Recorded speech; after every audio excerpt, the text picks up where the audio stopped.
Welcome to Gail's Garden, Herbs, and More.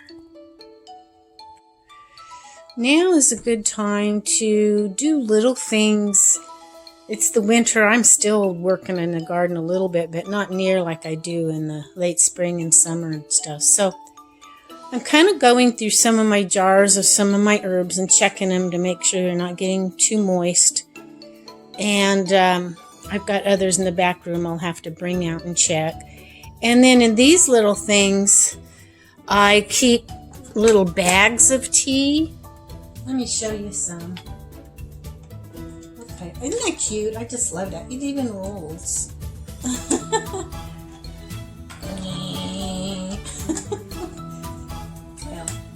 the wheels do turn. Okay. Opens right up. Oh, there it goes. Okay, so what I'm doing now is I'm just going through here to see what I have. Okay, I think I've got some more in the back room, some individual ones. So I'm going to go get those, and I can put those in here as well. And I'm kind of making a mental note of what I've got. This is some linden tea. I kind of forgot about that. So, okay, I'm back in my herb room and storage room. I want to kind of straighten this up a little. It's not too bad, but I want to get a few small things picked up. And this doesn't look real good here, so I am going to bring this in and see how I can store it away. And okay, I will get back to the herbal housekeeping. I just wanted to throw this in about the Cepher and the lexicon to it because it's really cool and some of you might want to know about it. And then we'll get back to the rest of the other video. Also, I just wanted to throw in here about the Cepher that I got. I love it. Cepher in Hebrew means book.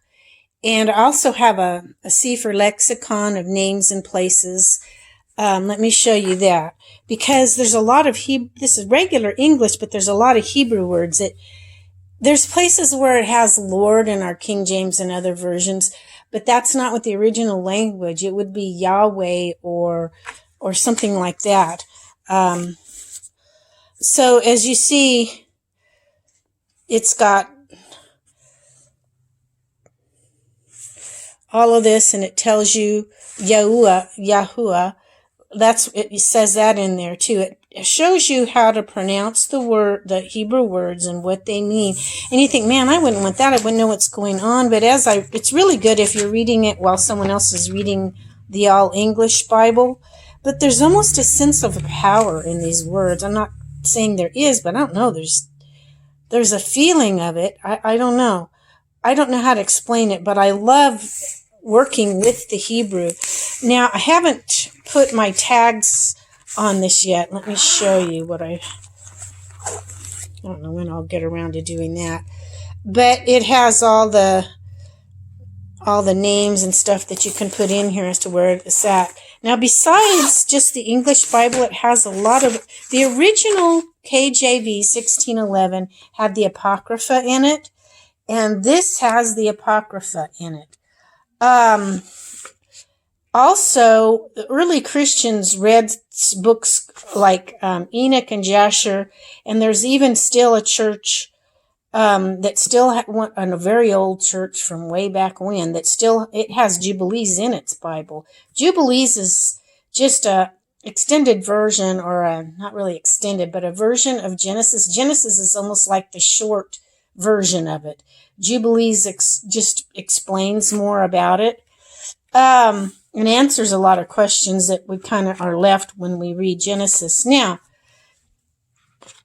I haven't really studied a whole lot about Jasher, so I can't verify it. But Enoch is mentioned by Jude by name, even quotes one of the verses out of it. Peter also quotes a verse, but doesn't say it's Enoch. Jude says it's Enoch.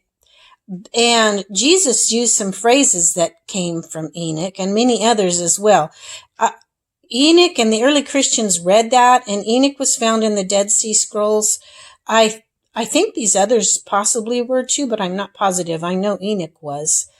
I'd have to study on that other. But I really like it because it's got what the original 1611 had in it, and these extra 3 books that you want to be careful, because there were a lot of books that were written by people around 200 and stuff that's not, I wouldn't say they're viable. I wouldn't go for them, but I've researched these. These do not go against the scriptures, except for Jasher. I haven't researched Jasher, but Enoch and Jubilees are wonderful. And I use them just for extra study. I still keep my main Bible, and everybody says, but it's not the canon. Who put the canon together? It was the Catholic Church. So they're not infallible. But anyway, there's a lot in here, but it's really cool. You see how it is English, but it's a little different. Like Abraham it uses the V. There apparently wasn't a B. And it talks of, like, it uses the real word like Elohim and Yahuwah.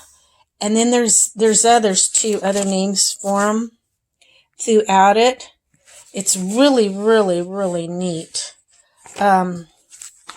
There's one, I'm trying to find it. Yahuwah Eloah. I haven't studied that one yet. I'm still learning on this, but there's one I'm looking for. I don't see it right now. In certain areas, it uses it quite a bit. But anyway, it's really, really neat. It's got maps in the back, the old maps. Oh, and the titles. So that one looks kind of wild, but it's also called the First Epistle to the Thessalonians. But this is the way they write it here. It's got the whole Bible in it, not just the Old Testament. As you can see, it's got a place for your family history at the very back, which is really neat. And then it's got old maps that go with the Bible, so you can understand what it's talking about. The dispersion of the sons of Noah, migration of the house of Gad, and just a lot. There's several maps in there. But yeah, it's just really neat, and I'm still learning from it. And I'm starting to pick up a little bit about the Hebrew. I never took a Hebrew class. Now, I did start a Greek class, but I had my firstborn, my baby, with me, and it just got too difficult with the baby there to really study and listen, and I didn't want to disrupt the others that were learning, so I quit going to it. But I got a little bit familiar with some things about Greek, but there's so much I don't know. It's all Greek to me. But I'm learning a little bit about the Hebrew, which a lot of people believe is the original language before God broke up all the languages at the Tower of Babel. A lot of people feel like it was all Hebrew back then. I don't know. But anyway, this is really, really cool, and I just wanted to share with some of you that might be interested in it. And now we'll go on with our video about herbal housekeeping. Okay, so I've got that. I'm going to see what I can put in here. Some organic green tea. Well, this doesn't go in there. That won't go in there. We'll see if that does. Some of my essential oil stuff. But yeah, that just looked kind of sloppy sitting there. So if I put all that in here, then it will be hid away in the cabinet, and it will look better. There. Let's see. I've got that all. I've even got room for a little bit more if I want. Okay, this is going to go back in my glass cabinet. Really not sure what I'm going to do with this yet. I don't want to put all that. I'm trying to make it pleasant. Now I've still got quite a bit in here of my teas, but I can scoot these over. This is a bigger one. I might be able to put that other stuff in here. Maybe put some more in here.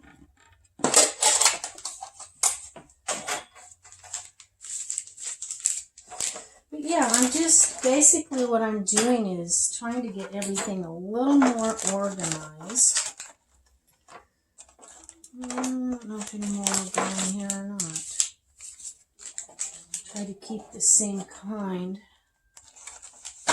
together. This is green tea.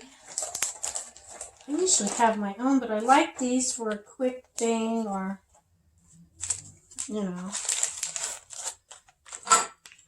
something different. Okay, all of this went in here, so that's going to be great. That will look much, much better in my case. But anyway, I need to go through and dust off my jars and check some of them out, make sure they're not getting... I noticed the last couple jars of some oregano open the other day. It was still good, but it was starting to get kind of soft. And I don't know if you saw the one video where I was talking about, months ago, last spring probably, where some of my herbs had molded. They'd been fine forever, and then all of a sudden they started molding. I mean, it's just really strange. I don't know. I've had a lot of weird things happen this last year that's never happened to me before like that. I mean, I've had certain things that tend to mold, like calendula. So I don't put a lid on that anymore. I just put a piece of cloth and a rubber band so it can get some air, because those can mold real easy. But my regular basil and different things like that, once I dry it, doesn't usually mold. But I've had a problem, so I'm trying to keep an eye out on it. But this is a good time of year to do this kind of stuff.